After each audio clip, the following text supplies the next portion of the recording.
Yo, what's good, Knicks fans? What a night at the Garden. The Knicks take down the Celtics 105 to 95. Jalen Brunson, man, that guy was out there cooking. 31 points, just tossing the Boston defense in the building that he owns. Karl-Anthony Towns was a monster, 26 points, 13 rebounds, doing everything but out there selling popcorn like the concession stand man. You know what I mean? He was in his bag. Shout out to Josh Hart grabbing boards like he was trying to feed a family of five. 14 rebounds from your guard spot. But listen, the Knicks was putting in work on the hardwood, but the NBA got hit with something serious off the court. The FBI are now investigating possible gambling activities in the league. We got two storylines tonight. The Knicks dominating the East, the Feds pulling up on the NBA. It's your boy T-Tom and the Knicks and Ish staff. The stats are real, the takes are raw, and the ish gets deep. Hit that like button, pour something up, and let's get into it. Let's go, Knicks. Hit Fras. the intro. Mic check 1, 2. Action! Tell these Take me to the rappers I'm guard. outside, get them start acting up. Turning hoes to housewives and cleaning the ratchet up. Do it off from boom back to melody rap. If they can put you in the box, then you might as well pack it up. Bars having bars, no cap, I'm Attica, you a precinct. How y'all competing when y'all just decent? Your rhyme efficiency's like logic simplicity. Don't tell me how much that you black, cause I don't see it. That's it. Welcome to Precinct. Fuck the ball! Fuck everybody on the front! When we see you in the finals, bring that same energy, nigga!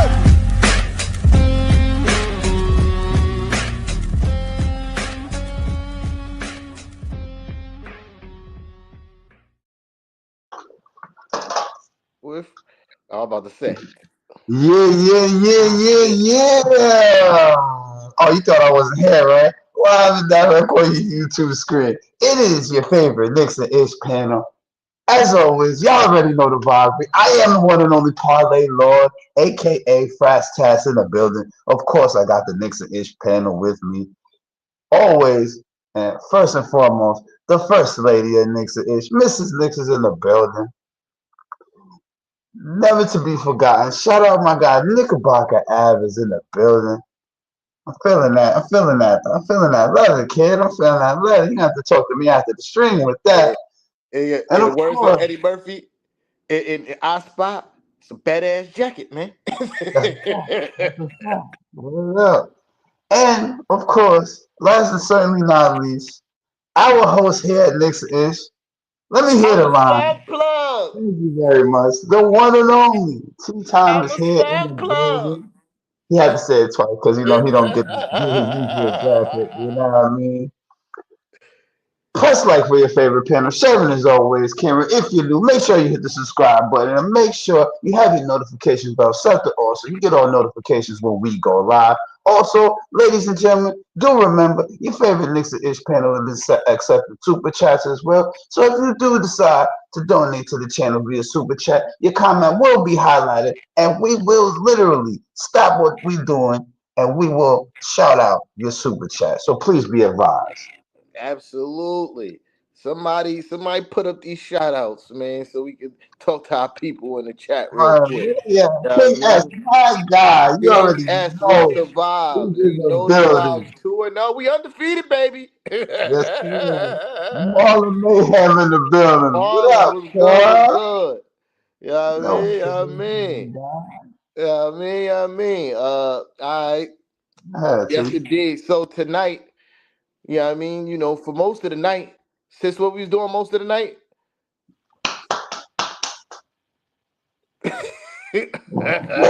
Wait, unmute yourself. We need to hear you. No, Unmute no, yourself. you muted. Well, facts. Yeah, say, unmute yourself.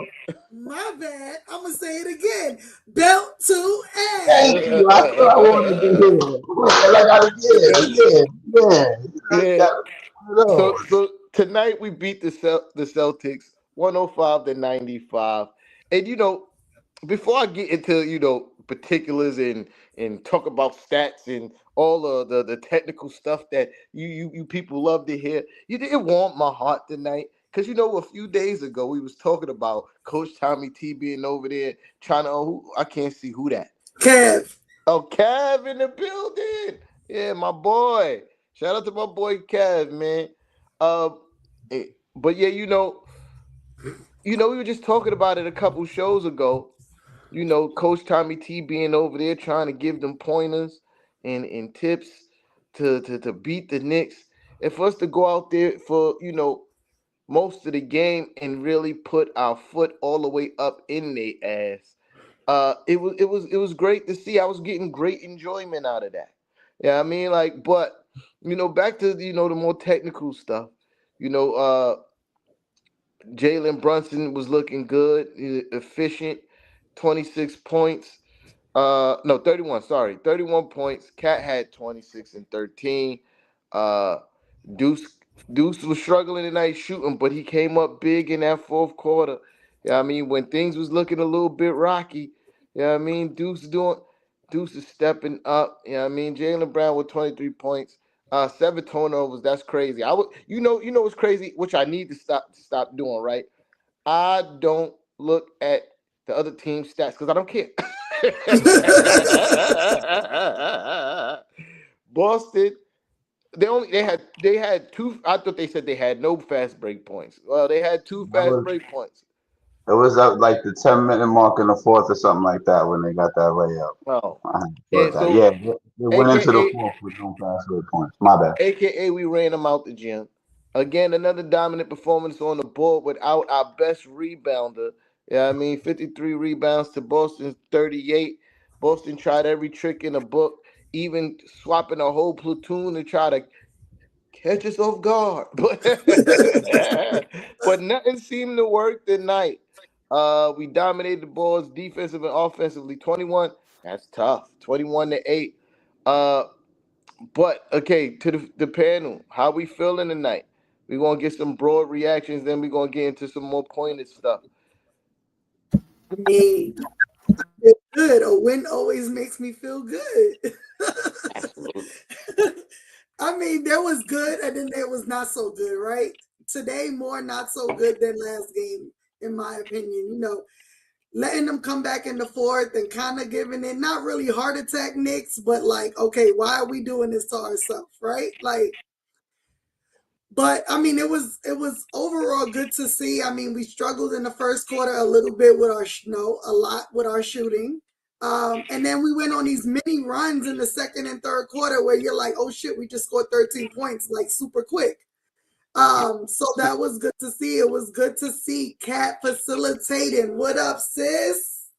Good, Darlene is in the building. Darling. Darlene is the one person that we gotta stop here, or no matter what we doing Facts. and saying, we That's a gotta big acknowledge fact. Darlene when she She's pull up. with Fact. us. She's a day one over here. You know what I mean? Yeah, that's a fact. But no, it was good. It was good. Those runs, when I see those runs, it's like, okay, this is what our offense is gonna look like long term, right? Like, but in longer spans. So that was super good to see. Assists, we're still not where I want to be. We're at 23 assists. We need two more. We need to be at that 25 point mark. And I think we would have been had we not shot the ball so poorly in 2 of the 4 quarters, right? But like I was saying, it was super good to see Cat facilitating from the elbow. I mean, that is dangerous because him at the elbow, he's either gonna pass or he's gonna run past you. So that was nice to see a different element, especially given the fact that Cat said he didn't really know how he fit into this offense. Well, now we're seeing how you fit into the offense, and it looks really good. Who else was I impressed with? Let me see. JB, of course, doing JB things. I mean, we could beat that dead chicken, that dead horse at this point. He comes through big in the clutch every time. And that's what we expect of him. That's what he gets paid for. But yeah, I mean, our bench could have produced a little bit better today, but it is what it is. Everyone's not going to have a great night. But again, a win is a win. And I'm going to say this, fuck Boston, fuck Paul Pierce, fuck Kevin Garnett, fuck the Celtics, fuck the Red Sox. All of y'all, take that belt to ass every night. Can I add on? Fuck Mark Wahlberg. There you fuck go. The Town. Fuck Mickey Ward. Fuck yeah. All that. Fuck the Patriots. All that. Fuck Tom Brady. Fuck. Yeah. And the Tom tried to Brady climb and all y'all still proud of Boston. Fuck the Teams. Fuck Manny Ramirez. Fuck Ted Williams. Fuck him. No. First of all, it was definitely fuck David Ortiz and that deli that tried to clown the Yankees. Fuck that out of here, my New Yorker boy. Fuck you, me. What's wrong with y'all niggas, man? Fuck Larry Bird. Fuck Kevin McHale. Yeah, that's the type of timing we on. All right. Yeah, talk to me, gang. Well, first of all, let me light up in tribute to my brother Kev Rodriguez. You know what I mean? Go that Boston pack for y'all. You heard? Yeah, that Boston pack. Uncle Paulie in the building. Shout out to Paul's Police, aka Uncle Paulie in the building. You know, y'all better watch it. But with that being said, I ain't gonna lie. The only things that kind of concerned me in this game was starting out that fourth quarter 1 for 9. That was kind of rough. Like seeing us come out a little bit flat, and they were just settling for the one and done again. The turnovers in the second half was crazy because I know the first half it was only like 4 turnovers. We had like 16 too. We had like 18 turnovers in the second half. Like somebody check me against that stack. I think I'm in the ballpark. I think there's somewhere around 18 turnovers in the second half. I was like, what is going on here? We gotta protect the ball a little better. Their defense picked up as well, though. Yes, definitely. And you are absolutely correct. I was just about to touch on that because they did ramp up their defense more in the second half, and that's what kind of caused them to get out a little bit and finally get that fast break bucket that they was looking for or whatever. But they shooting kept them in the game for the most part, kept them hovering around, But one thing I can say about Deuce McBride, as was previously alluded to, he comes in and he hits clutch buckets where we need them. It's like those Deuce McBride 3-pointers changed the tide at the right time, especially when they was making a comeback in the fourth quarter. Deuce just calmly sat in the corner, got the bounce pass from Brunson after Brunson got triple teamed, and he hit that 3-pointer. That kind of like propelled us toward the end of the game. You know what I mean?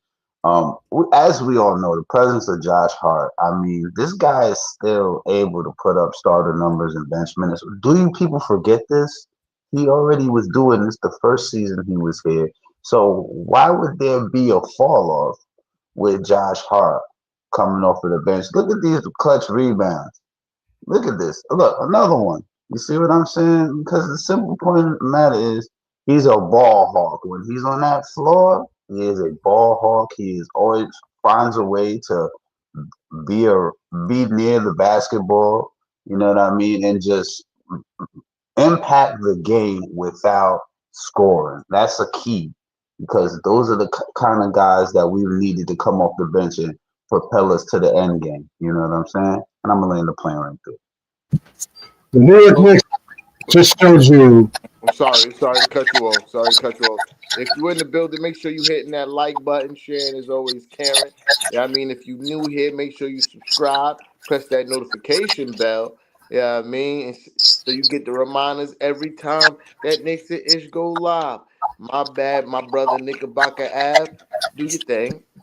Well, the New York Knicks just showed you that they can take what made them a formidable Eastern Conference contender from last year, and they can then flip the tables on you and show you something different.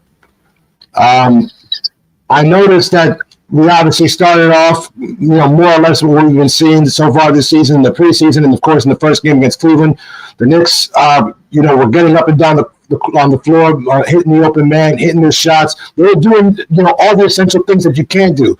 But as you can see, especially in that second half, when the Knicks started, to struggle offensively, they kind of went back a little bit to their half court set, which is a key essential thing, because you're not going to be able to run the floor every game. This is not going to happen. But if you can diversify your offense and then still keep that defensive identity, because there were some things in that defense in that first half that I thought, like, all right, that's the Knicks that I know. And then there was some shit in there that I'm like, who the hell are these guys? Like, there was a couple of defensive moments that I'm looking at JB and Cat. I'm like, when y'all learn how to play defense? Isn't a book on y'all that y'all can't do it? I showed you they can't. OG and Mikal Bridges, of course, a beloved ring stop. They still did what they do. They weren't there off offensively, and of course, there's a scare right now with OG and Anunoby going down the fourth quarter. But hopefully, it's just something very minor. You might miss very minimal time. But I am very impressed so far with the way this team functions on both ends of the floor, how they can speed the game up and slow the game down depending on the opponent and the situation. And I'm sorry, but I know Uncle Paul was saying something about Tyler Kolek. Tyler Kolek is showing me why this man was the Big East Player of the Year 2 years ago at Marquette. My boy Steve tells me about him all the time. It's like, yo, you got to keep an eye on him. Yo, this is a gold mine. Yo, this is a guy. And we've been seeing this slow, steady evolution from the last couple of preseason games to now the first 2 games of the season. I'm sorry, Uncle Paulie, I have to disagree with you. Tyler Kolek is ready to be the backup point guard right now. He is the backup point guard. I mean, obviously by default. But this man has been showing you that he has been working at the gym. He's obviously taking some tutelage from gym. And he's doing all the essential things that a backup point guard is supposed to do. He's facilitating. He's keeping. He's hitting the open man. He's doing what he needs to do just to keep the defense honest and the game flowing. So that way you're not really missing JB. The fact that he only played, what was the final stat line he played 35 minutes. I mean, obviously he's not played 35 every night. So I'm just really ecstatic to see what Tyler Kolek has been able to do, because he's not going to light up the scoreboard, but he will do what he needs to do to keep this game going and keep the Knicks in the game. So I agree with everybody on the assessment of tonight's game, especially when we're talking about OG and Mikal's defense and not really being super effective offensively. They still had a major impact on this game. Mikal or OG playing defensively, they have the ability to turn the tide of a game on just that end of the floor. Granted, the Celtics team looks a lot different than it did last year, especially with Jason Tatum being out, Porzingis being gone, Al Horford being gone, et cetera, et cetera. But when you still look at that roster, that's still a pretty talented roster. And to keep any NBA team under 100 points in this day and age, right, speaks a lot about your defense. Peyton Pritchard was having a hard time tonight. Oh, he was having a hard time. And you know who gave him that hard time? Those. Yeah. Give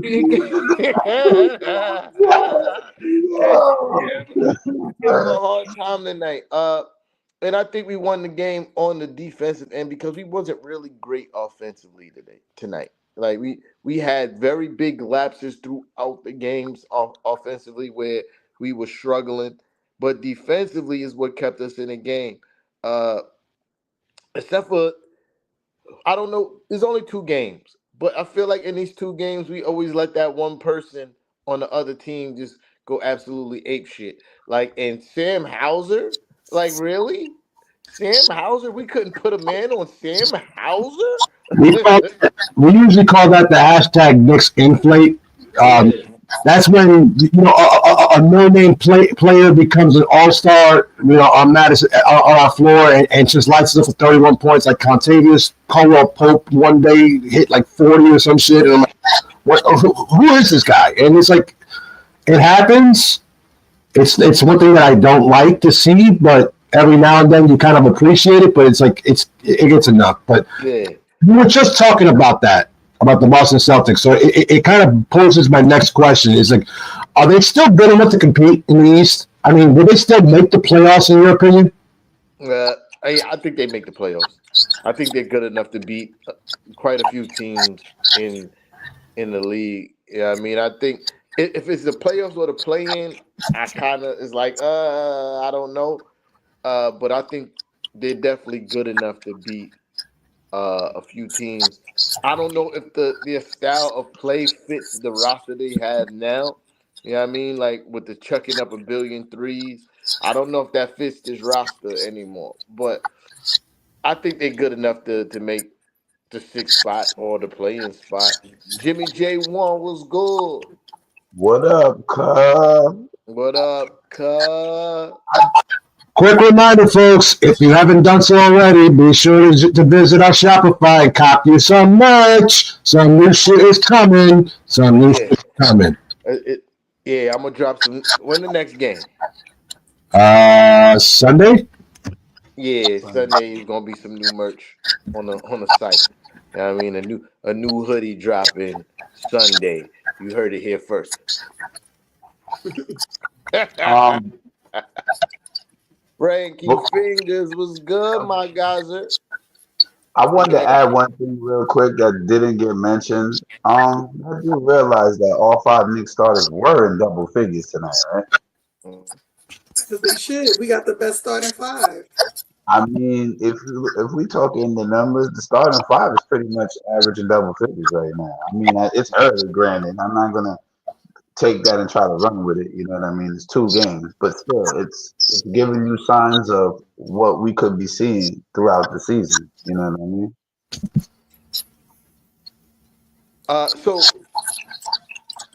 I'm gonna ask Fras this question, right? I want to start getting. I'm gonna ask Fras the question, and we could all talk about Fras's answer or however you feel about the question yourselves. But Fras, right? Even though Josh Hart was absolutely dominant on the boards tonight, yeah, I mean, what do you have? 14 of them things coming off the 14 of bench. them things in 19 minutes. Yeah, coming off the bench, Yeah. absolutely crazy. But he was also 1 for 8 from the field, right? And we all know he has an injury on his shooting hand. Do you think that injury will continue to hurt his shooting and his confidence in shooting? Because we all know that he lacks that. Uh, and will that hurt his effectiveness on the court? Um. Well, at some point, an injury is gonna affect your shooting. To what degree, we may not necessarily know. But as far as Josh Hart is concerned, I really don't think the injury is affecting him. It looks like his shots are going up all right. I mean, as far as the injury on his shooting hand is concerned, so let's be clear, all right? Because he does have another injury that is affecting him, the back spasms, right? But in terms of the question, right, it is affecting him a little bit, but it looks like it's gonna be kind of similar to how Karl-Anthony Towns was dealing with that type of injury as we saw last year, where a couple games in he started getting comfortable being able to shoot, dealing with that injury on his hand. Um, I think Josh Hart just needs a few games with the rest of the squad because he's a little rusty. Well, I can't even use a word like that. He has more rust on him than say the other guys because he hasn't gotten to play with the guys yet until tonight. So it's gonna take him some time to basically just. It's not about him fitting in because we all know Josh Hart fits in anywhere in this team. It's a matter of him gaining that chemistry with the other guys that are in here. Because let's face it, guys, we could potentially be seeing one of the deadliest benches we've had in quite some time. Because guys like Jordan Clarkson and Josh Hart have played together. If you haven't known, and they have chemistry already. So it's just a matter of Josh getting a feel of fitting into the lineup, and I think we're gonna start taking off.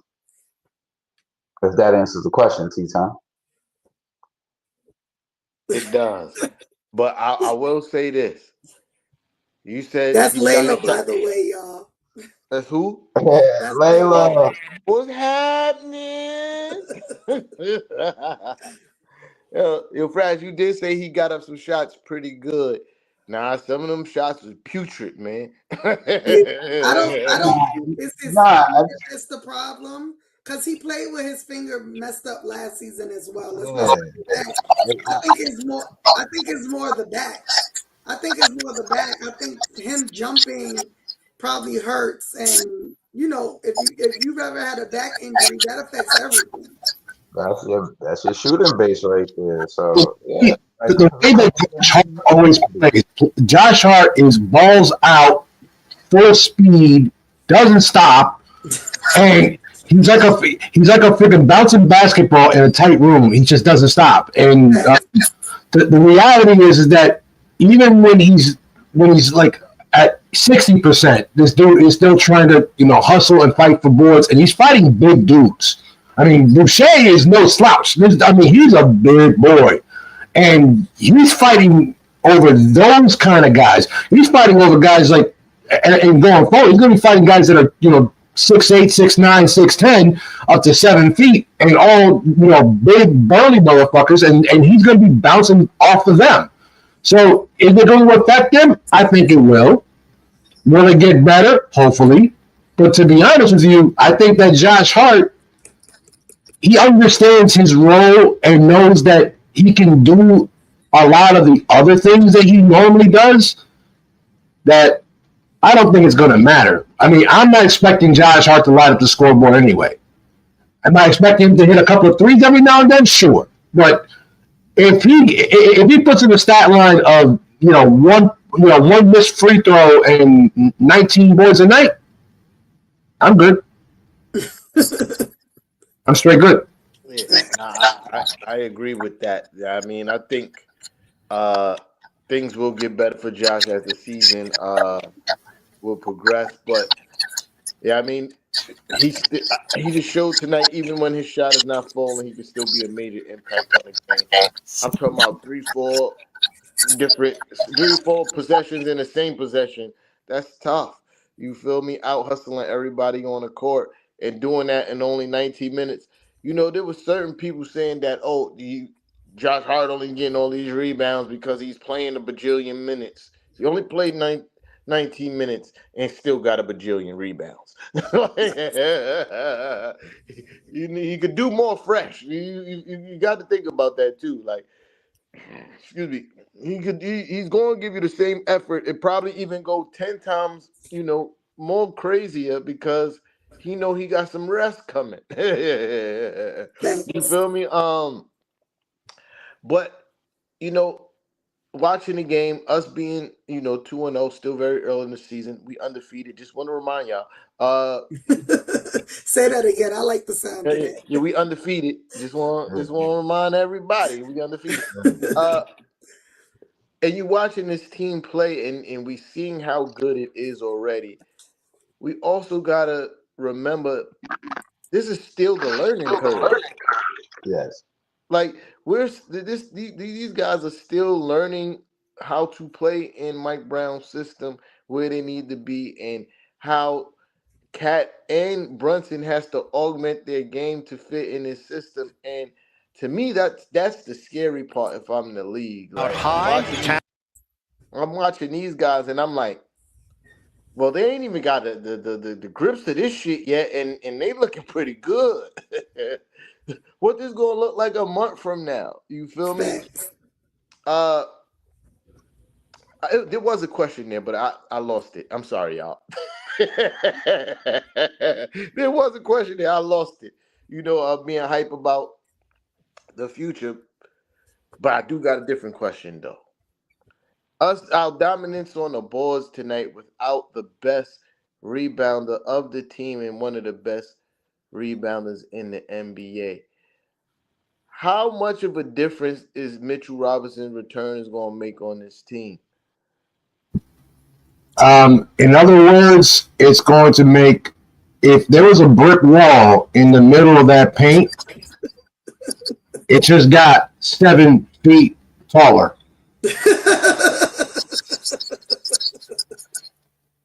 Because now you got to deal, because, I mean, that's really all that Mitchell Robinson does. We've been talking about him for 6-7 years now, about how he hasn't developed an offensive game. And now I kind of don't even care if he ever does develop one. He's better than anybody. He can plug up a hole better than anybody. And he blocks shots at a pretty distinct clip. So I'm just saying, maybe just pack it in tonight because you're not getting through Mitch. Say real quick, he plugs up a hole better than anybody. It's crazy talk. Hey, yo.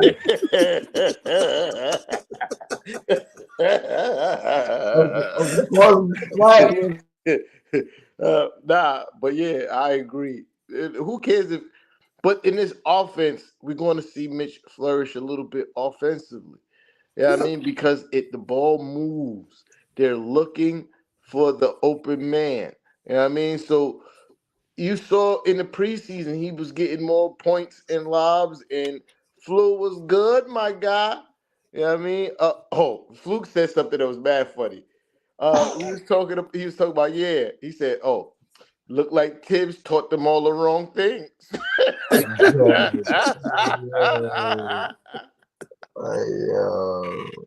a fact. He taught them all the wrong things. Yeah, like in this offense, I think Mitch is going to thrive. And then you see the way Cat is attacking the ball. You see the way in the situations where Cat, Mitch, and Josh Hart is on the floor. What are you going to do?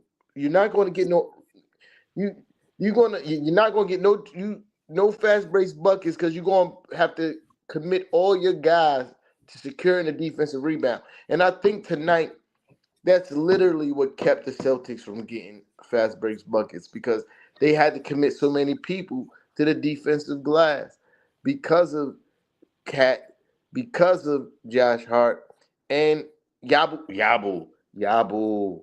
Talk about it.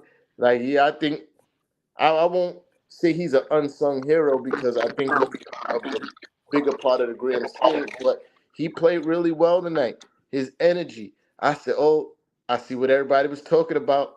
This is what everybody was talking about. We're going to love him because his energy tonight was dope when he was on the court.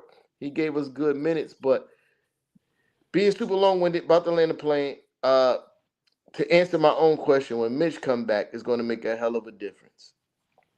Defensively, rebound-wise, and even offensively because he give us our best lob threat. I mean, outside of Hog Purdy, like, there's no other real lob threat. Like Blanco from Street Fighter.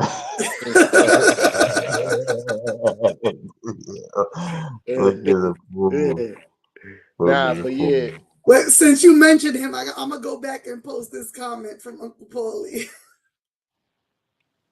I'm dead.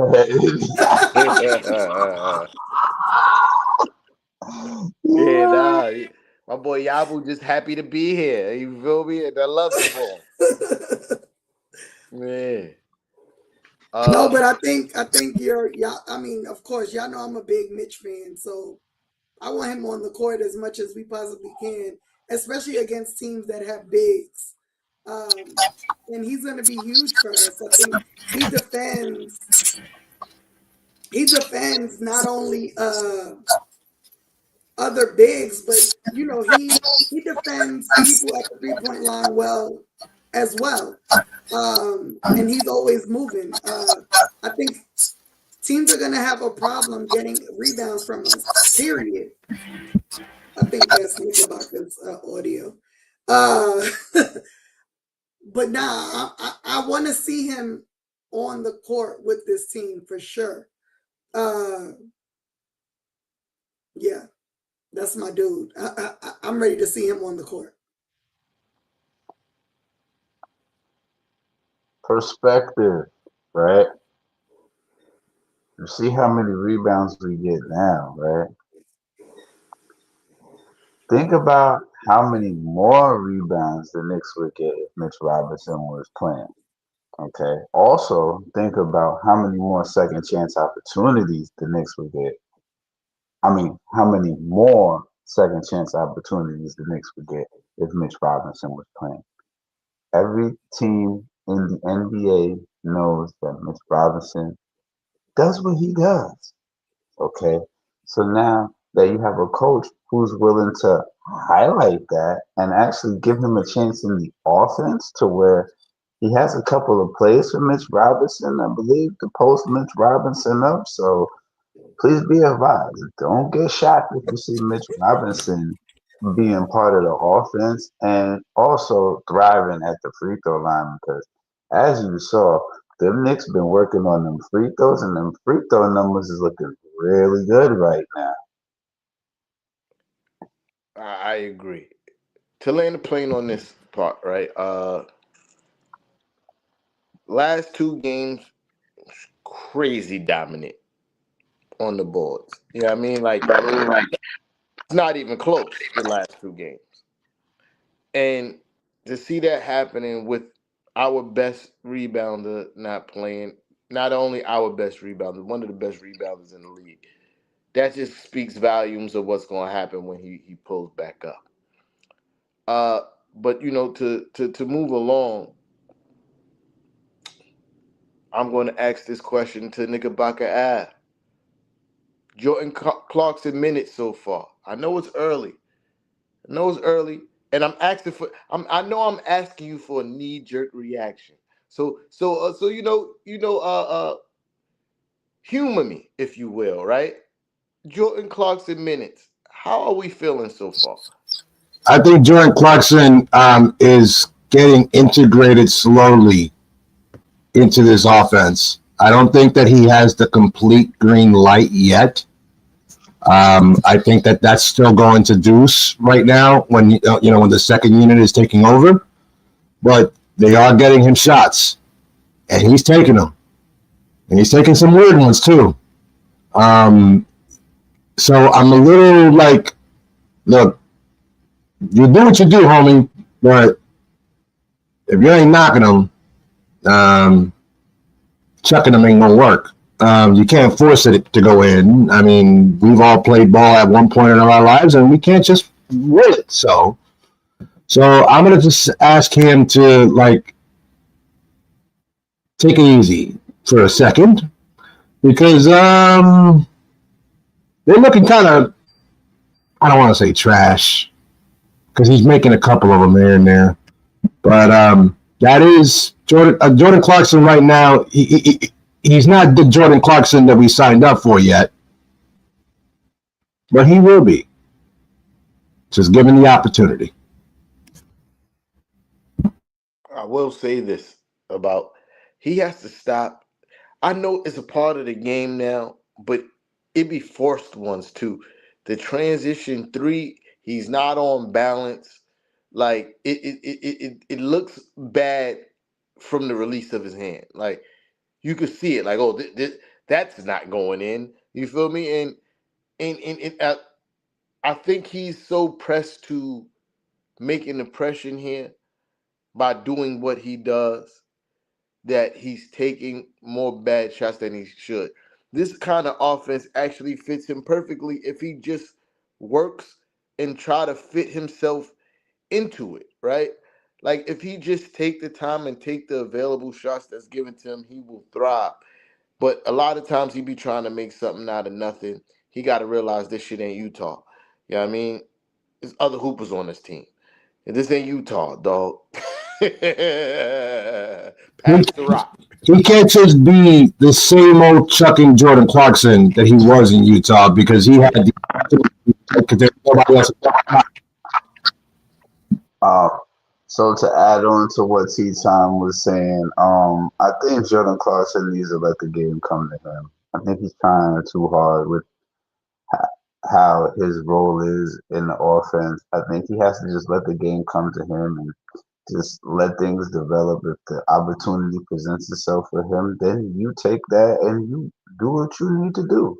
You know what I mean? But I think he needs to just get himself in rhythm like he normally is because honestly, to what I've seen him over his career, he is a very hard person to deal with when he's in rhythm. Like if he's in a rhythm, that's the type of Jordan Clarkson that will fit in here. I mean, he don't gotta do everything. He doesn't have to play like he played in Utah here. Like you know what I'm saying? He has so much more of a role in coming off the bench and putting up points for Utah. Like we want you to come here and put up points, but you ain't gotta come out the gate gunning and starting off a game 0 for 3, 0 for 4, with two bad 3-point shots. Like take the shot within the means. Even if it's just, oh, I think I don't have an open three. Let me try to get a mid range shot. Let me try to go to the basket. Like, don't just settle for the the the shot from long distance. You know what I mean? He needs to look at. Oh, go ahead, sis. You muted. But before sis unmute herself, he Go needs to ahead. look at what Deuce is doing and be like, I need to do a little bit of that. You feel me? Uh-huh. Deuce picks in he picks his spots. He takes what's available. He doesn't try to do too much. And I think Jordan Clarkson could learn something from that. I'm sorry, sis. Go ahead. No, you're good. I'm gonna start with this. We got 44 viewers. I only see 9 likes. I need y'all to hit that like button.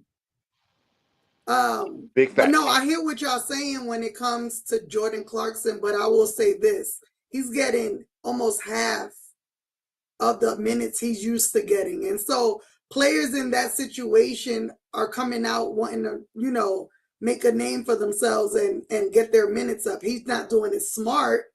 But I can see why he's doing it. Like last season, he was averaging 26 minutes.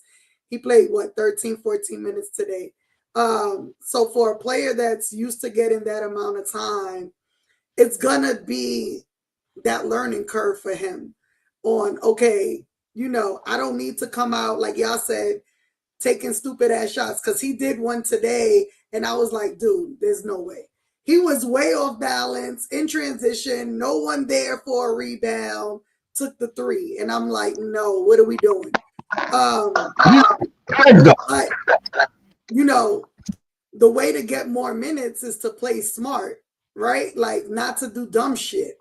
And hopefully he gets that sooner than later, because to me, he's a huge part of this team. So being that we on the bench, right? I just want to talk about the bench as a whole, and I'm posing this to the entire panel. Uh, how many points we had in the first half of the bench? Somebody posted in the group It chat. was 16 and we ended with 16. Oh, that's kind of wild.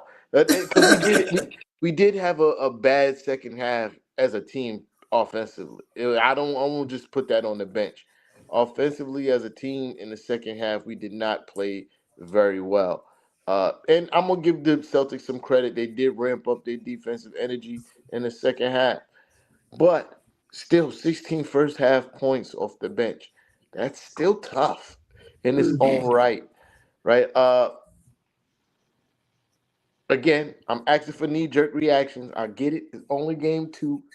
I just need y'all to humor me.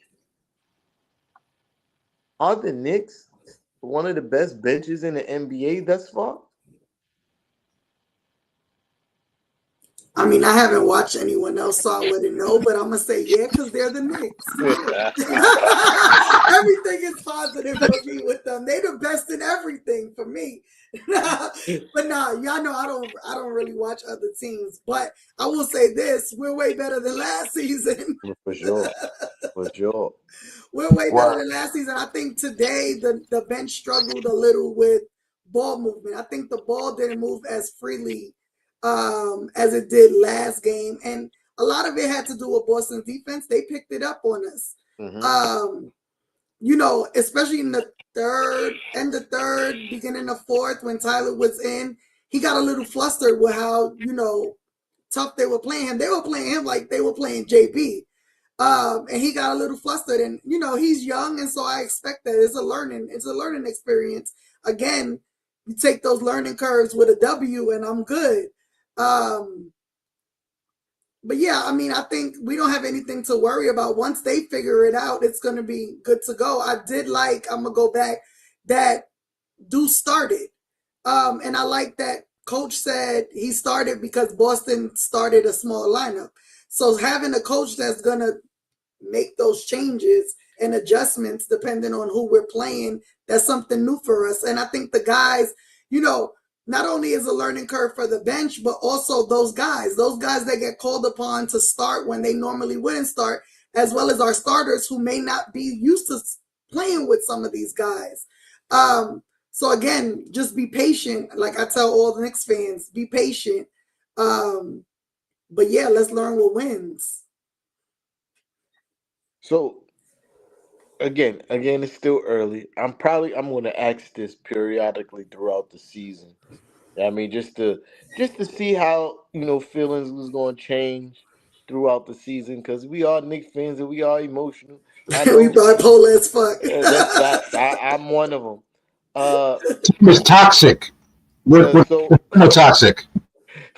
so 2 games in, if you had to give him a grade, don't need to be. We about to move on to the next topic. Don't have to be a long drawn out speech, but Mike Brown, give him a grade. 2 games in. I give him an A minus. I like the change of pace. I would like to see more on the emphasis on defense, obviously, and if they can, and if the Knicks as a team can cut down on the turnovers, I'd be most appreciative. For sure.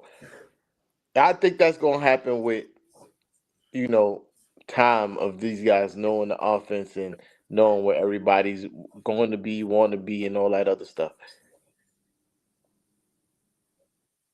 Go ahead, Fras. You muted. I'm agree.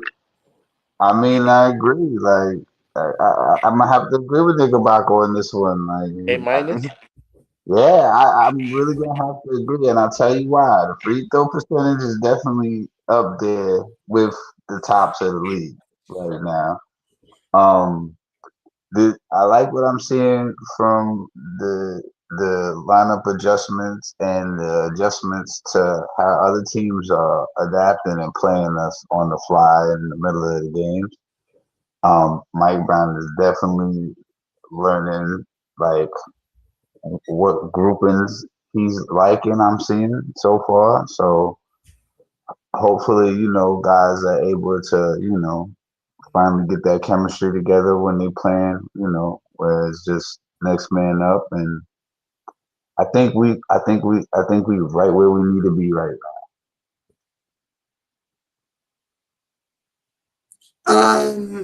For me, I don't want to give a score yet. I'm gonna give it incomplete. It's too early on. Um, I gotta give a score. No cop outs. now. Yeah, I'm can't gonna come give out a to the B. I'm gonna give a B solely for this. I love what I see thus far, but there's always room for a lot of growth, and I think we have only scratched the surface. I don't think we've even gotten to our max yet. So I'm gonna give it a B. Um, I think once I see Mitch on the court and how he makes adjustments with him and the plays that he sets for him, then I'll have a better score.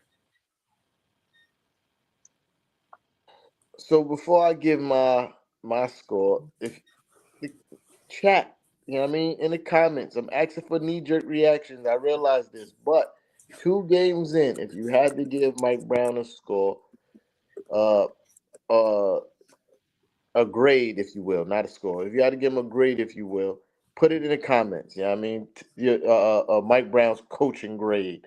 Uh, me, I'm gonna give him an A so far.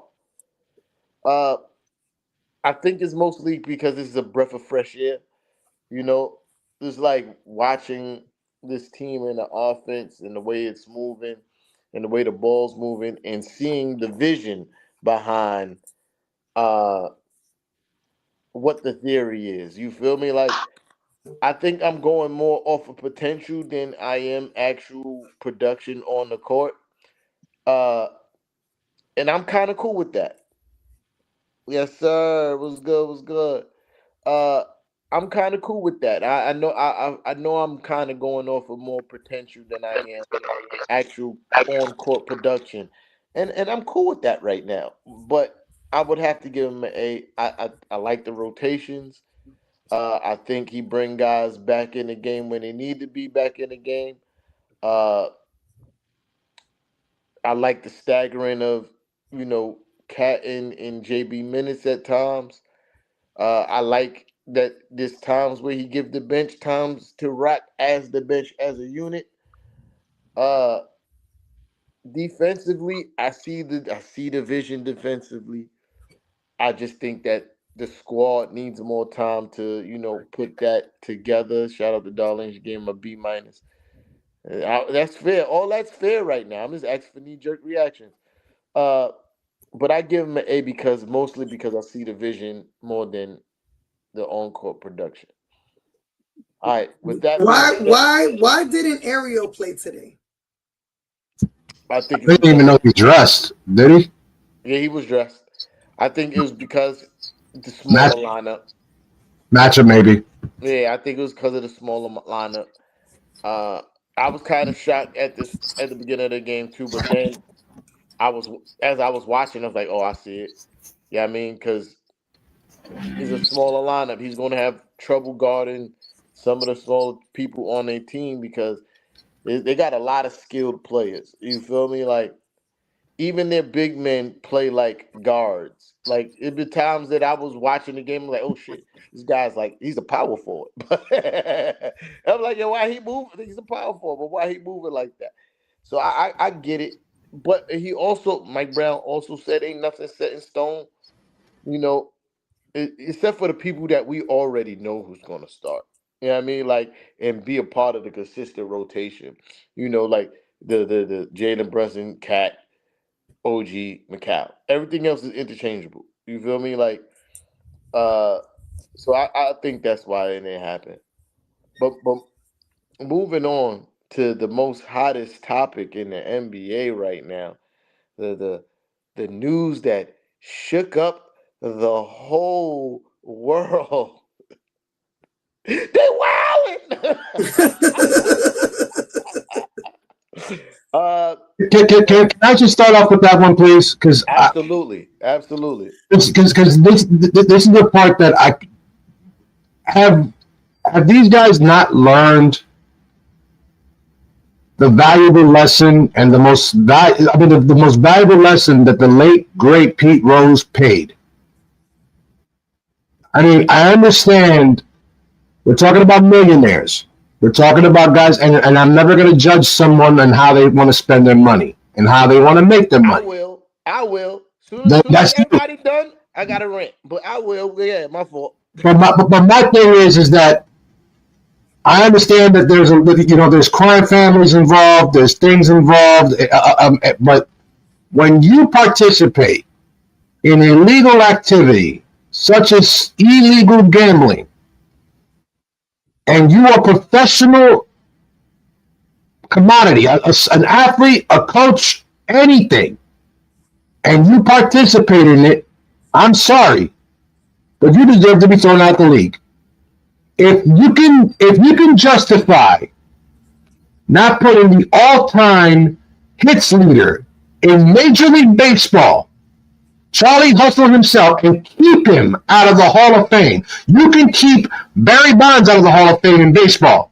You can keep all these people out to find out that that certain individuals. I'm not going to mention their names. You can look it up. It's on the New York Post and everywhere else. But if you can get involved in that and get caught, you deserve to get thrown out the league. I'm sorry. I have no sympathy for you because until the day comes that the sports world forgives Pete Rose, you can't be forgiven for this. I mean, I have mixed feelings about it, to be honest. I mean, shocked? No. I'm sorry, sis. I'm sorry. I'm sorry to cut you off. Go ahead. Go ahead. I forgot to set the table just for if somebody was under a rock and watching us. They need to know what's happening, right? Uh, so was it Wednesday? This happened Wednesday. Mm-hmm. The FBI then locked up Terry Rozier and Chauncey Billups and Damon Jones. Mm-hmm. Yeah, I mean, all on three different separate like counts of some kind of illegal gambling stuff. Terry Rozier, pretty much for quote unquote shaving points, if you will. Uh, Chauncey Billups for being a part of an illegal poker ring, which is wild to even say. And Damon Jones for selling injury information on LeBron James in his time as his teammate, which is all crazy. I'm sorry, sis. Yeah. No, you're good. I was saying I have mixed feelings about it, and I understand there's the difference between legal gambling and illegal gambling. Absolutely understand there's a difference. However, when everything you watch that has to do with sports, including the NBA, has a FanDuel or DraftKings attached to it, it's kind of like, okay, like you don't want them to illegally gamble, but they can legally gamble. Like, to me, it's unfair. But I absolutely agree with you, Knickerbocker. Absolutely. To me, there is no place in the game for it because, I mean, that shit sucks, right? Like, oh, I'm going to tell people to do this and I'm going to do this and I'm going to get out the game. And all of it is bullshit to me. But the fact that, I mean, I'm interested to see the more names because every day it seems to be another name linked to it, right? Like it's been LeBron linked to it. Today it was Kevin Garnett is linked into the Chauncey Billups part. But it sucks. It sucks for them and it sucks for the league. And I think the league doesn't take it as serious as probably they should, right? Because Terry Rozier was part of investigation previously. Same thing with different referees that have been involved with their names thrown into gambling accusations before, and they still are refereeing games. The NBA is just kind of like, well, maybe. I think he was talking today. If y'all watch, well, everybody had to watch it on Prime, which we'll talk about that too. It was terrible, fucking terrible. Terrible. But he basically said like they investigated the Terry Rozier thing once and nothing really came out of it. And the FBI has more resources than the league, and so that's why they allowed him back into the league. But I feel like, if someone's still under investigation, they shouldn't be allowed to play until it's concluded that they weren't part of it. But we'll see. I mean, there's been a lot of arrests lately, and we just haven't seen the end of. I don't think the end of it. I think there's way more players involved, and God, I hope none of the Knicks are part of that.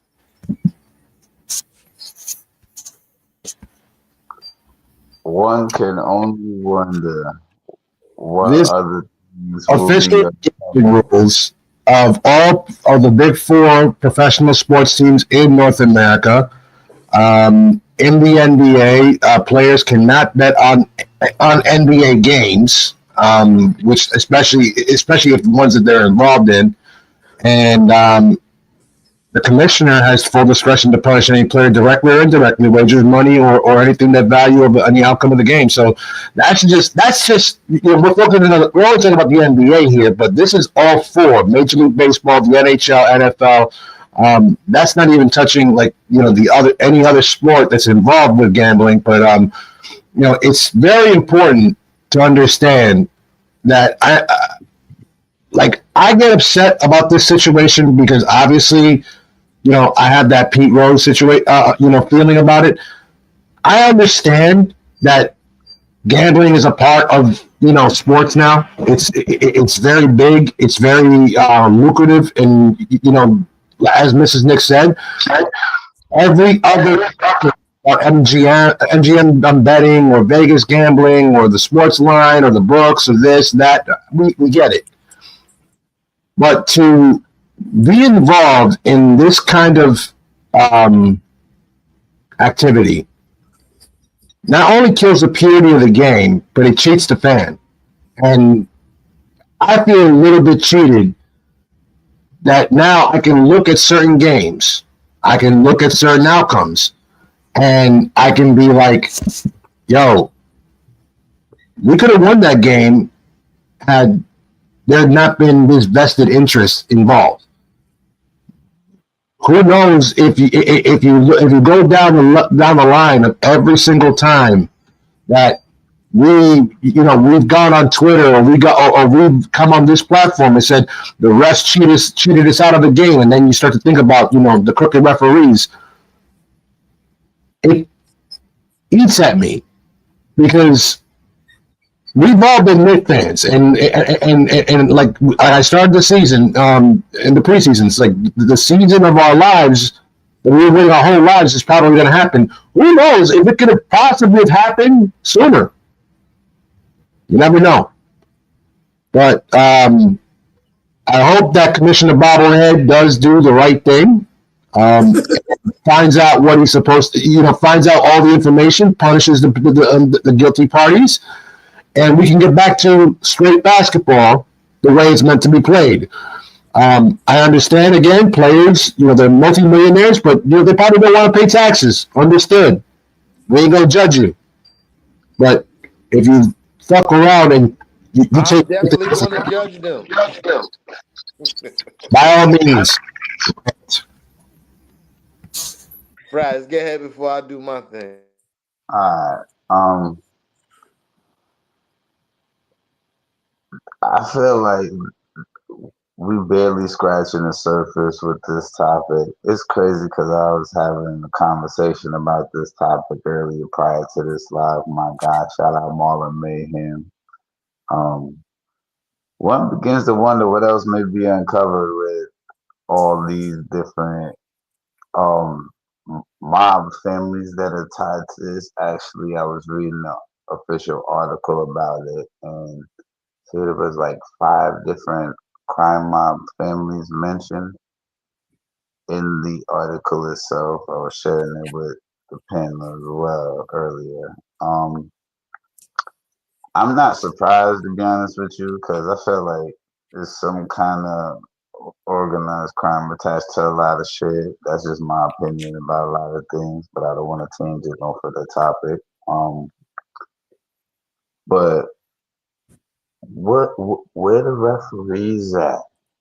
Like, there's so many other people that could be named that just was basically they let them do their thing and they gone now. Like, it takes away from the integrity of not just the game of basketball or sports itself. Now, I'm going to pose a question not only to the panel, but to everybody in the comments. I actually posed this question when I was chatting with Marlon about this earlier. Could we possibly see the end of major sports as we know it based on this event happening? This is just a question to everybody. Go ahead. Short answer, no. Sports will always be around as long as billions of dollars in TV deals and endorsements and in city city money that goes into the stadiums and the maintenance and stuff like that. That will always be around. But I think that there's going to be a much more stringent policy that's going to be enforced regarding the involvement in gambling that these leagues will be participating in. I think that with this, and I think you hit it on the head. We're just scratching the surface in terms of what we know, in terms of like who's involved, what was involved, what kind of details and secrets were exposed. But I really do think that sports in general is always going to survive because fans are always going to want to watch their favorite team and watch their favorite sport being played. But I think that the involvement of like the FanDuels and the DraftKings and all these other gambling sites, I think that is going to be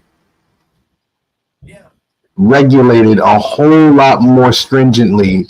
And to be honest, I think that's the best option that the four leagues can do. I mean, they kind of have to do that. I understand that it's a probably $1 trillion industry, but at the same time, we're always talking about purity of the game and the integrity of the game. This kills it.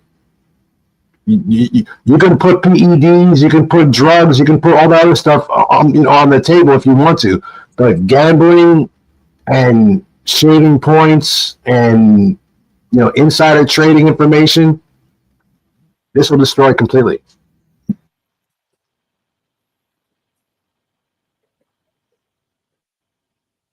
Come on, unmute. All right. Before I start doing what I do, right? Because I'm about to do what I do. I'm going to say allegedly. Ain't nobody been convicted. You feel me? I mean, it's the feds. They probably guilty.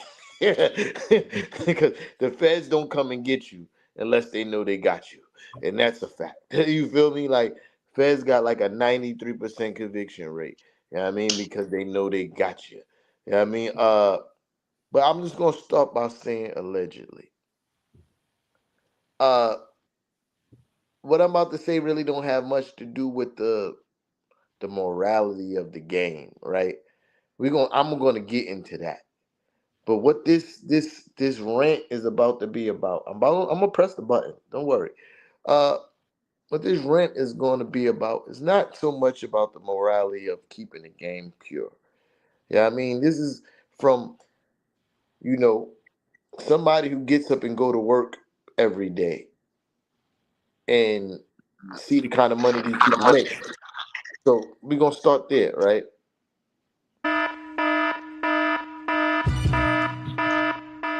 We about to get right. We about to get right. So you mean to tell me? I'm trying to work the volume, but it's getting too loud. You mean to tell me you mofos, right? You talking about multi-million-dollar people? Like, these not people who go and work a 9 to 5 like the rest of us. You mean to tell me you need more money? Terry Rozier, you're making 15 million, upward over 15 mil this year. You're making over $15 million for the year. What is the need for you to fake an injury for one game? What, for a couple hundreds of thousands of dollars? You make $15 million a year.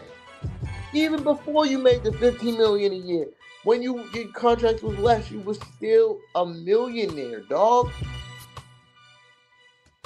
You can't tell me you're not making enough money. That's poor money management, that you literally have to go and commit something that's going to make you get possibly kicked out of the league. You do something that you love. You go to work and you play basketball. That is the job, and you get paid millions for it. I go to work and move trash. I don't love it. And you about to throw it all away. Chauncey Billups. There's two things that could be happening with Chauncey Billups, though. Either one, he's poor money management, like Terry Rozier, or two, poor money management, and you got into it with the mob. Now they're using you. But either way, you're a dummy, dog. You've made enough money over your long and beautiful career that you should not. And you a coach getting paid millions to coach basketball. There's no reason why you should be hustling niggas out their bread. You hustling it. You are literally befriending people. Hey, I'm Chauncey Billups. Come with me to this poker game where we gonna cheat you out your motherfucking money. You're a scumbag for that, bro. You're a scumbag for that. And now you're stuck at a place like you can't even tell. You into it with the mob, gang. You tell you might be sleeping with the fishes. Might be sleeping with the fishes. And lastly, but not lastly and least, Damon Jones, whatever your name is, you was a bum. You had to go get some money somehow. You was garbage. You was garbage. Yeah? What you gonna do? What else you gonna do? What else you gonna do? Yeah, I'm gonna tell you. LeBron is injured and he not playing, so you can get your money. Because what else he gonna do? He sucked. His career didn't last long. He had to get all his money while he could.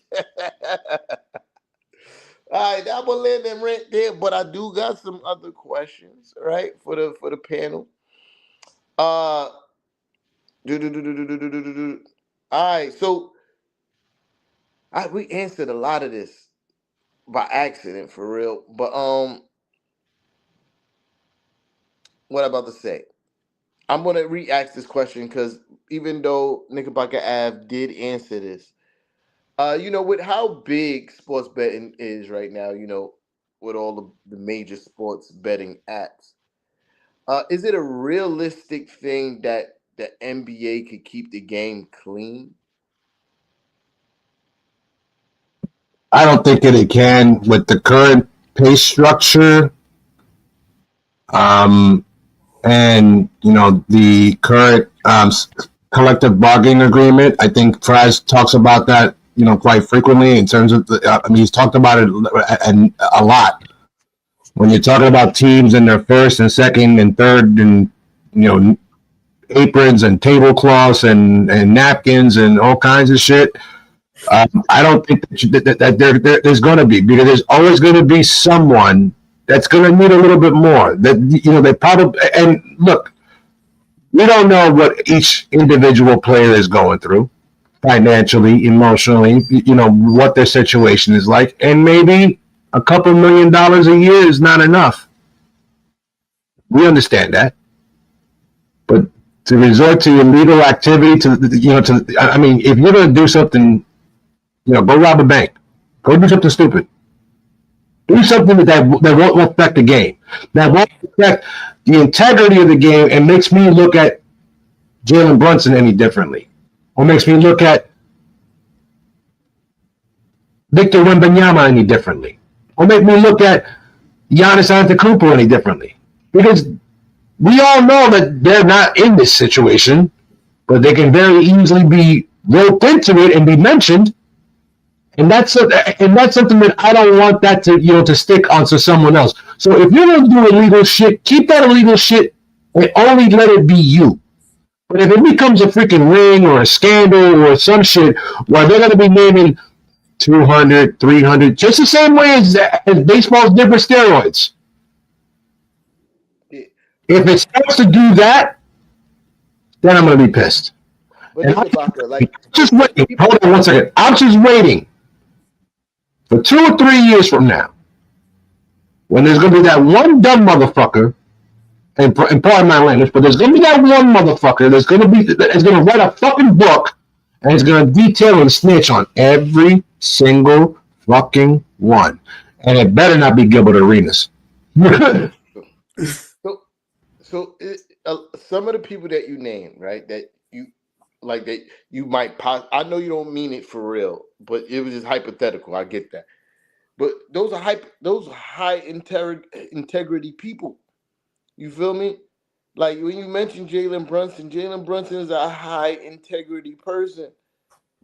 When you mention Giannis, his passion for the game, he's a high integrity person when it comes to his passion for the game. I don't know too much about Victor Wembanyama, but he's still new. But he gives off high integrity vibes. Like he wants to be great. You feel me? Terry Rozier, do you look at him and be like he's a high integrity guy? He Like looked like let's a be slime honest. ball. Yeah, let's be honest. He looked like There's a he couple looked like of things I look at like that. he looked like he on his in the off season he smoked a pack of Black and Miles a day. You know what I mean? Like let's keep it a buck, right? Uh, he looks like what you know when people look like the crime they commit. He looks like the crime he committed.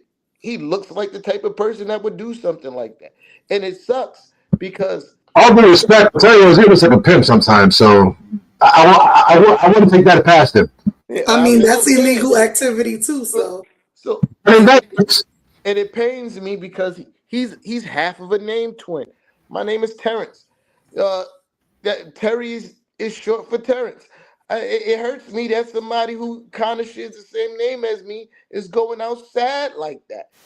But he kind of looks like the kind of person that would do something like that, allegedly. Yeah, I mean, of course. But in the words of the great 50 Cent in his character Gannon, whatever they say he did that shit. no, I think, and I think going back to your question, I don't think the NBA or any sport for the most part is ever going to be clean.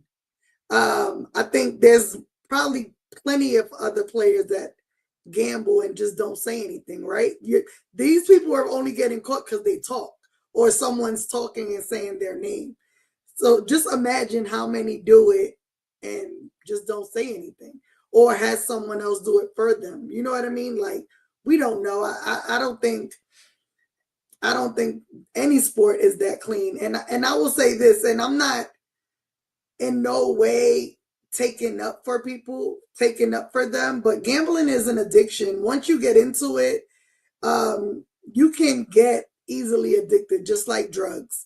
And again, I'm not saying it's okay, and I'm not, you know, none of that. But when you're addicted to something, it's hard to stop.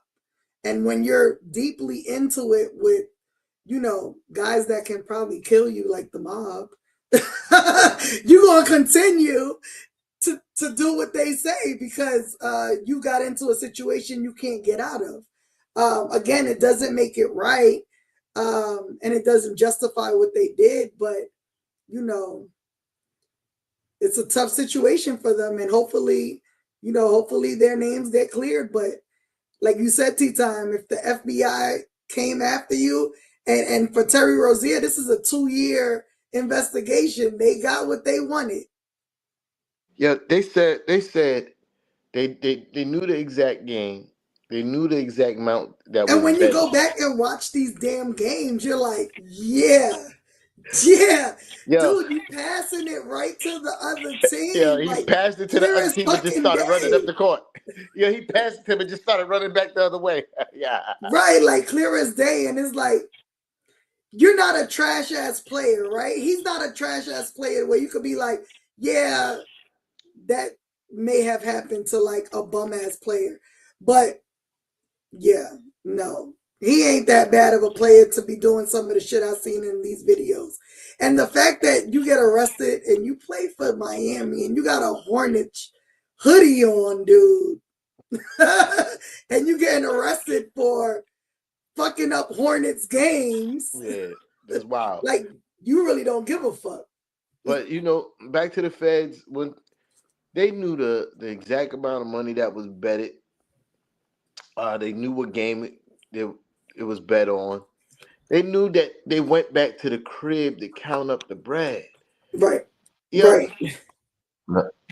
that he's cooked allegedly. Yeah. Red Okay. Page was good. Uh, yeah, but he's cooked allegedly. Uh, Chauncey Billups situation. They knew about the X-ray tables. They said they had some. They said they had some contact shit. Like y'all ever seen the movie I Spy with Eddie Murphy and Owen Wilson? They had the little contact shit. They had the odd shit. You know what I mean? They ended up saving Owen Williams. The odd shit. That was crazy. I didn't. That was crazy. I take the L. But yeah, they had the contact shit. You feel me? They knew all this. You know what I mean? And they started naming the crime families. He's cooked. You know what I mean? Allegedly. And like I said, Damon Jones. I think you hit it in the head earlier. Oh, police that shit. Police that shit. You do like Right. hit it on the head. But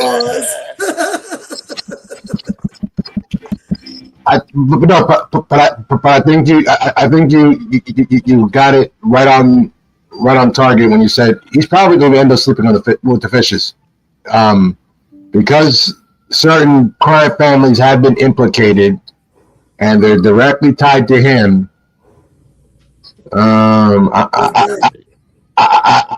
If I were Terry Rozier, I would definitely quit playing basketball and enter witness protection ASAP. But no, the crime, from what my knowledge, I could be wrong, and if I'm wrong, somebody. I think that was to Chauncey. Yeah. I was about to say yeah. I think that was just Chauncey. But Chauncey, if you get convicted, do your time. Keep your mouth closed. Do your time. They're not gonna bother you if you shut up and do your time. That's it. If they feel like if they got any inclination that you about to start talking, homie, you better start running. Brother, you can't run. They already know where you at. Like, but it's not just him; it's family too. You feel me? yeah. So it sucks, but I really think that he probably owed some people some money, and they was like, "Yeah, you about to work for us. You owe us a lot of chicken, and you about to work for us."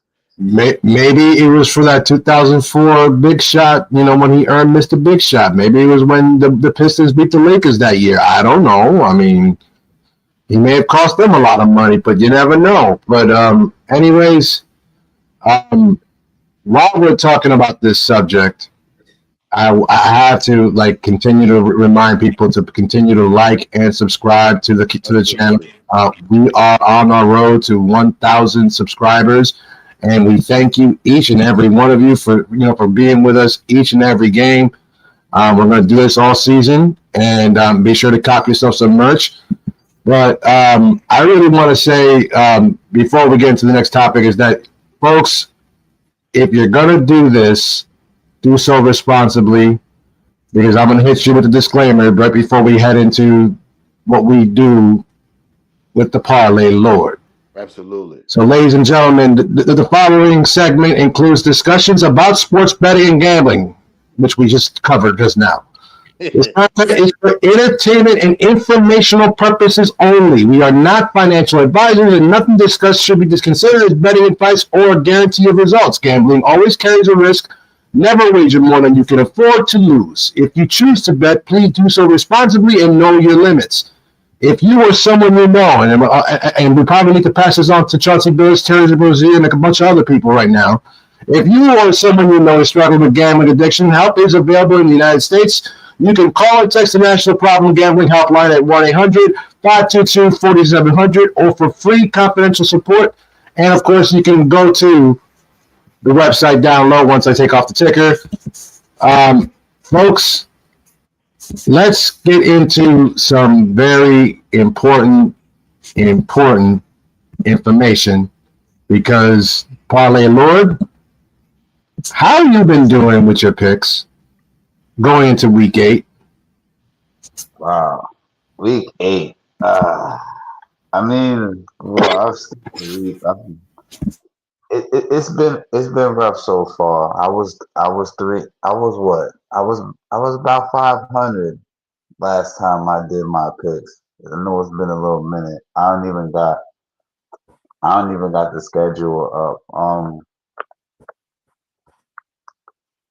I'm going to say this. You'd like me to read it to you? Go ahead. All right, let's put up the NFL. Week 8. Go ahead. Let's do something different. Go ahead. All right. Obviously, the Thursday night outcome, the Vikings fell to the Chargers, 37-10. But going into the Sunday, who are you liking the Dolphins versus the Falcons?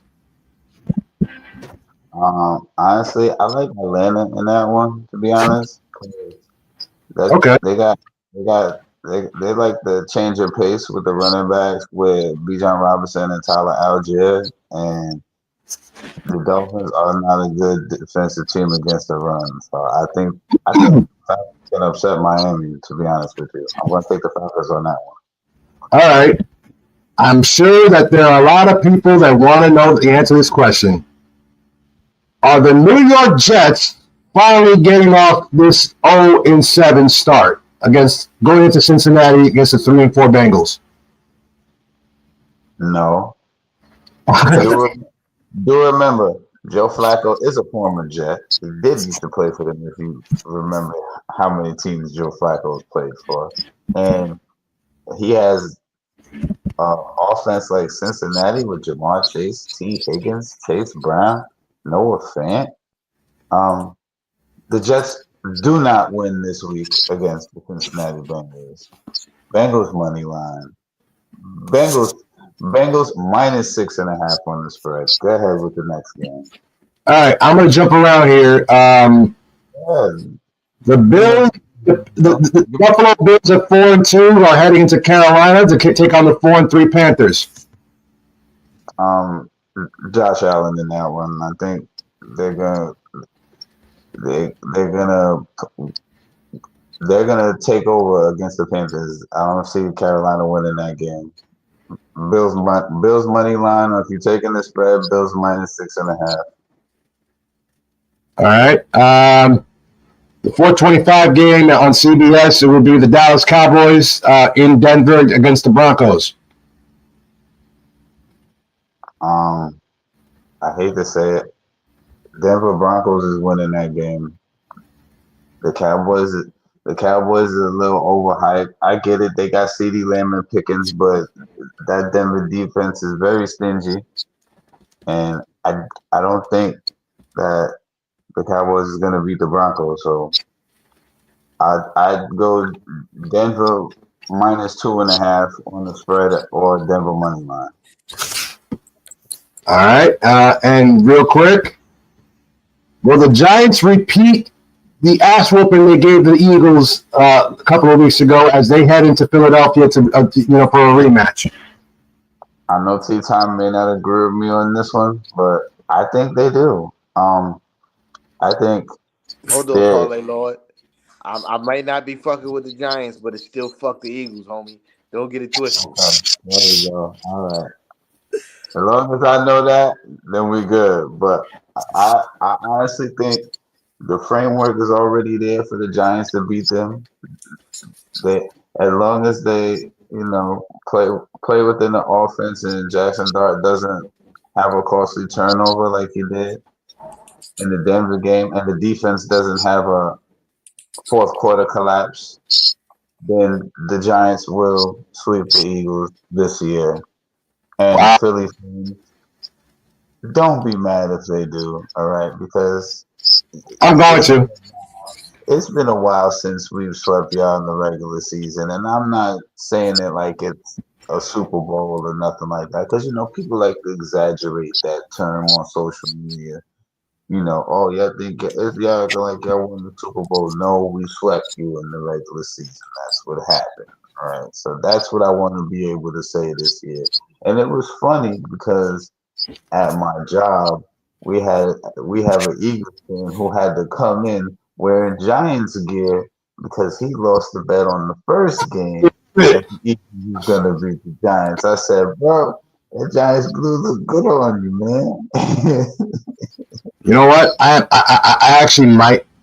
I'm thinking about it. Taking the drive down 995 down the turnpike, hit up the link, go see my boy Mr. Philly, see if that happens. I'm going to be strapped, but I'm going.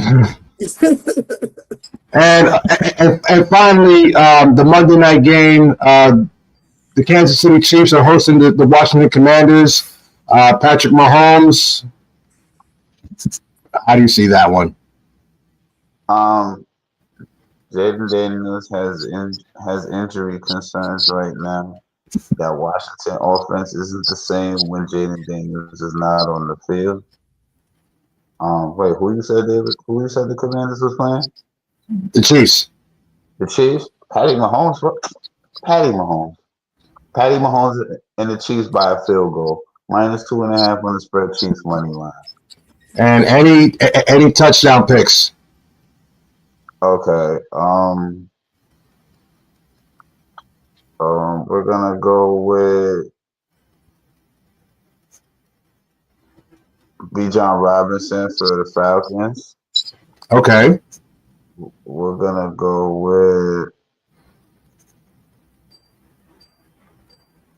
Wait, who you said the Commanders was playing again? My bad.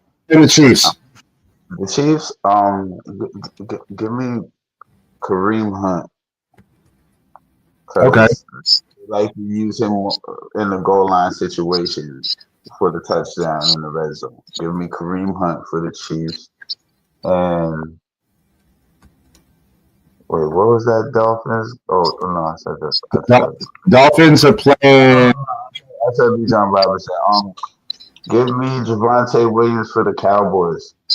Okay. As much as the Cowboys, he seems to find the end zone every week, and I've been noticing that. So you definitely can give me him. And there's one other person.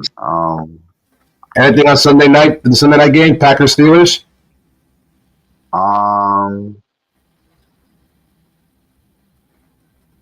Give me Jonnu Smith for the Pittsburgh Steelers. Him and Aaron Rodgers seem to have this chemistry in the red zone, and he's had a red zone touchdown to him in the last 2 weeks. So give me Jonnu Smith of the Pittsburgh Steelers. You know what? I like all those picks, and I think that you're pretty much on the money there. Tea time. Anything you want to add? Not to the Parlay Lord picks. Those are valid. But Parlay Lord Light over here just hit on the last 2 days on my little 2-3 leg parlays on the NBA. You feel me? For sure. I hit tonight. Yeah, I mean Knicks money line, cat double.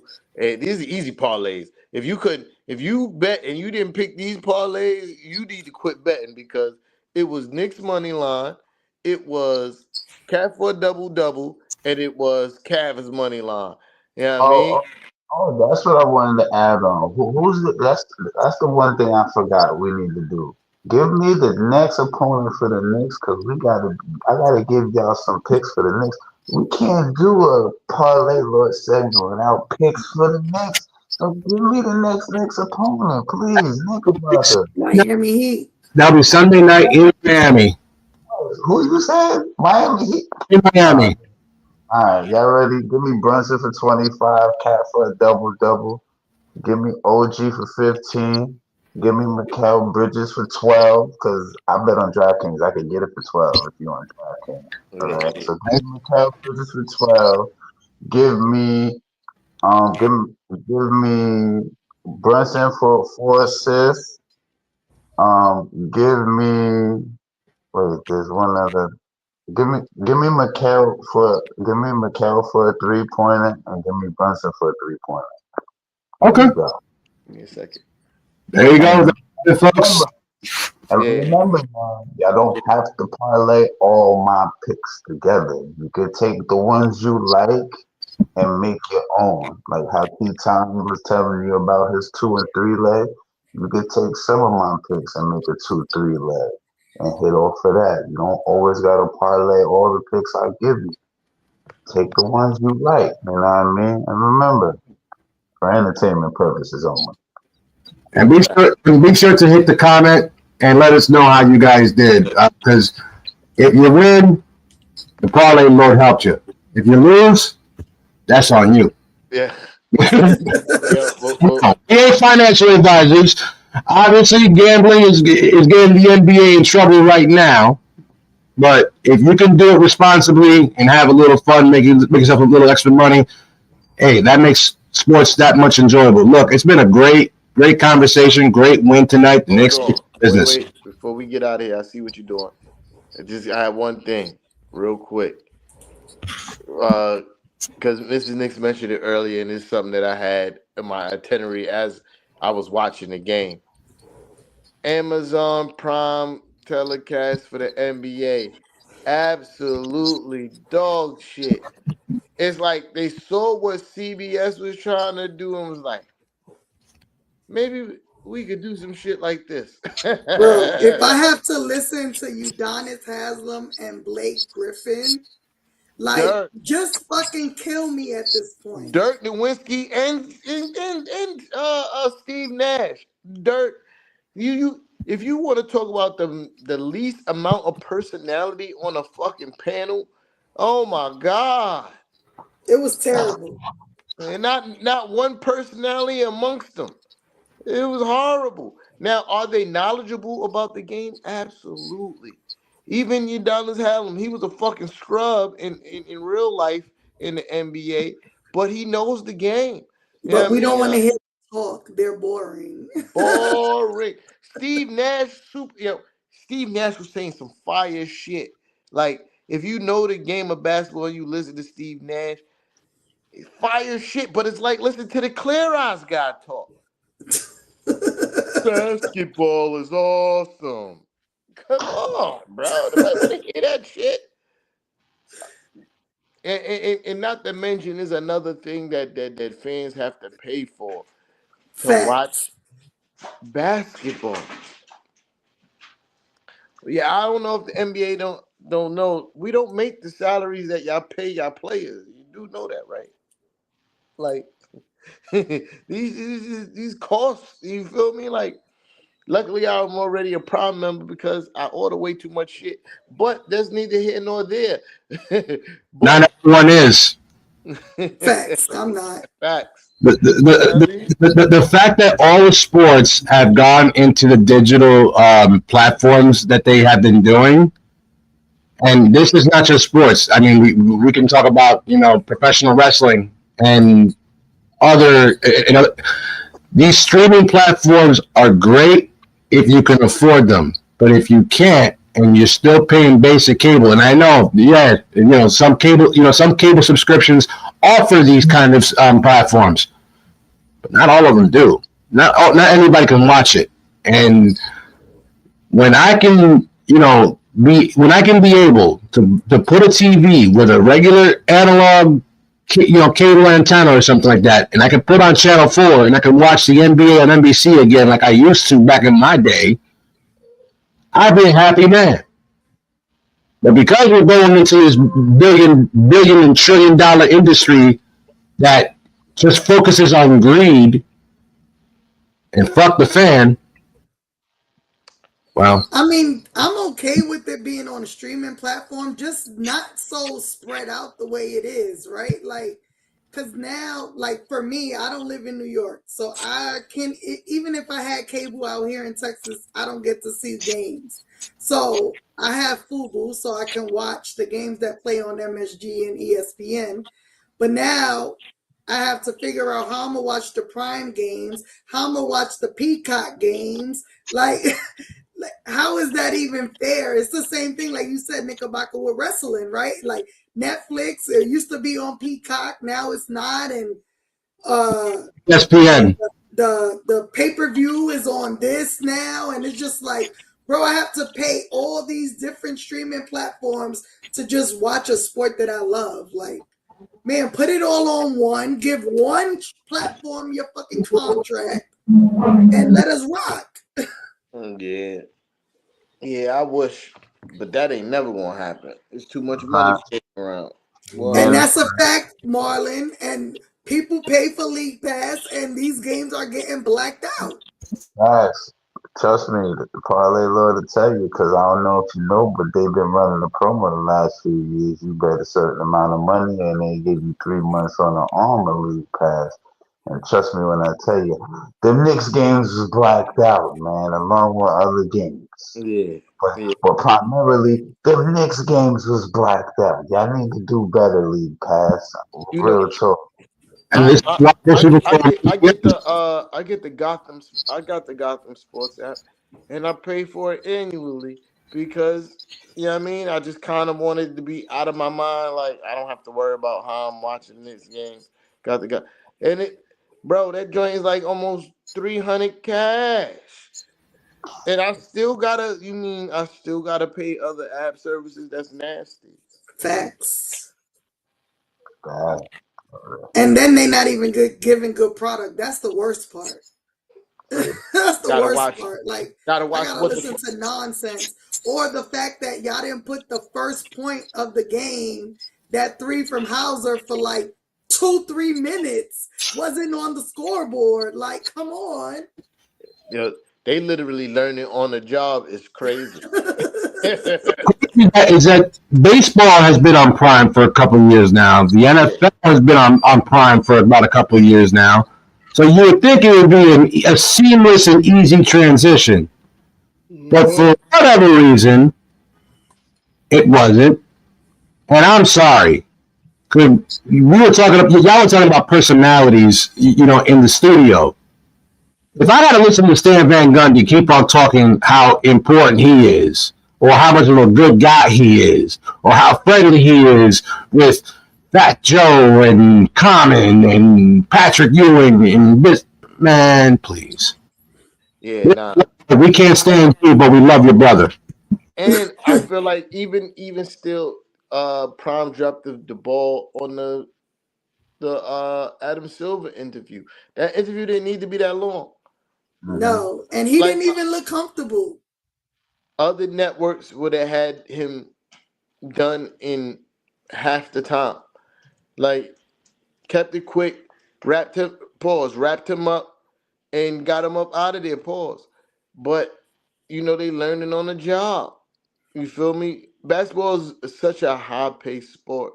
Yeah, I mean, like, yeah, like Knickerbocker, like Knickerbocker said, they done baseball for years, they done football for years, but neither one of them are as fast paced as basketball.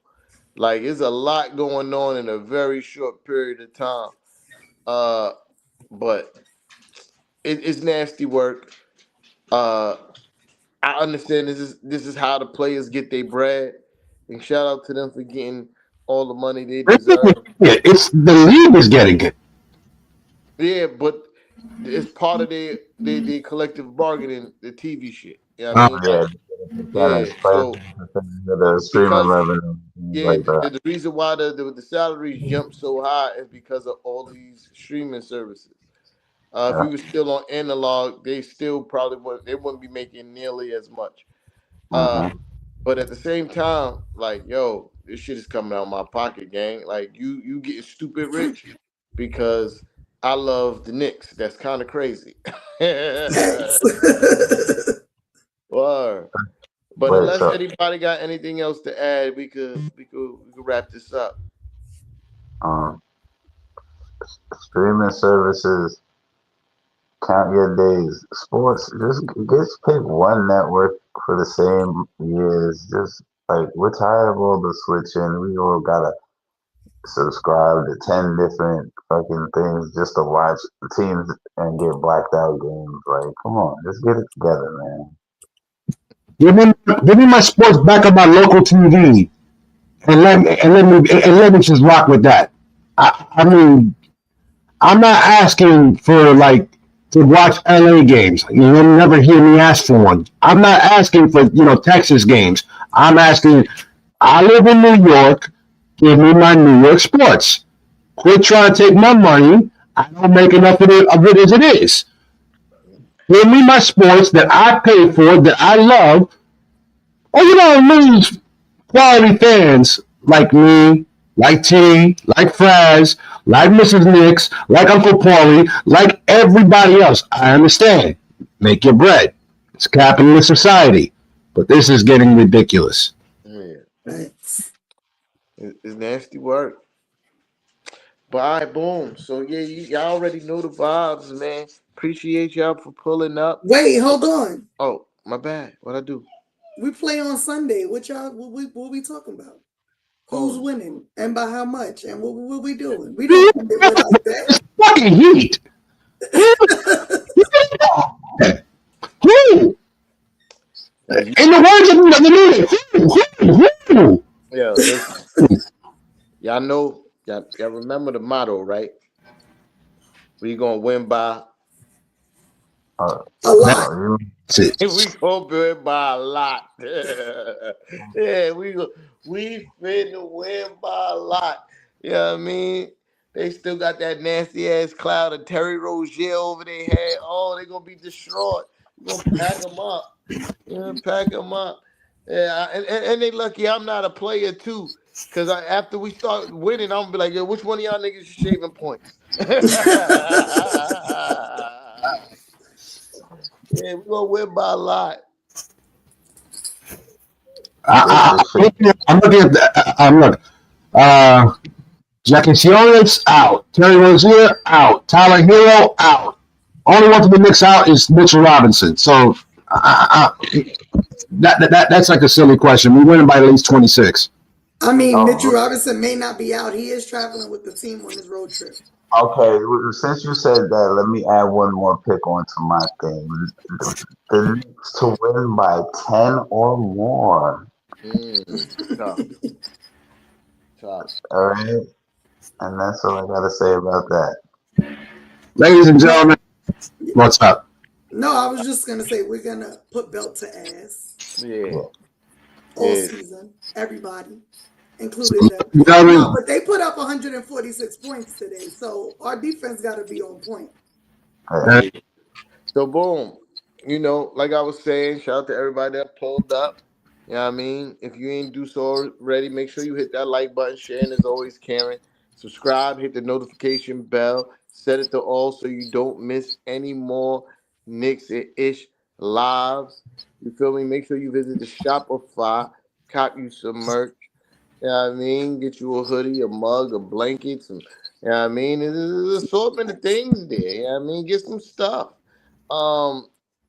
And am I forgetting anything? I don't think so. We see y'all after the game on Sunday.